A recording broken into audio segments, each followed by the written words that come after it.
Hello guys, welcome back to my channel. നമ്മളിന്ന് ഉള്ളിപ്പുളിയാണ് വയ്ക്കുന്നത്. അതിന് ഉള്ളി അരിഞ്ഞിട്ട് ഫ്രൈ പാൻ ചൂടാകുമ്പോൾ എണ്ണ ഒഴിച്ചിട്ട് കറിവേപ്പില ഇടുക. കുറച്ച് കടുകിട്ട് കടുകും പൊട്ടിക്കുന്നു. അതിനുശേഷം നമ്മൾ അരിഞ്ഞ് വെച്ചിരിക്കുന്ന ഉള്ളി അതിലിട്ട് നന്നായി വഴറ്റി എടുക്കണം. നല്ലതായി വഴറ്റിയിട്ട് കുറച്ച് ഉപ്പ് ആഡ് ചെയ്യണേ.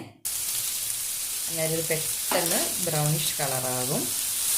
ബ്രൗണിഷ് കളറാകുമ്പോഴത്തേക്ക് നമുക്ക് പൊടികൾ ആഡ് ചെയ്ത് വെക്കാം. കുറച്ച് മുളക് പൊടി, ഒരു ടീസ്പൂൺ മല്ലിപ്പൊടി, പിന്നെ മഞ്ഞൾപ്പൊടി, പ്രധാനമായിട്ട് വേണ്ടത് ഉലുവാപ്പൊടിയാണ്.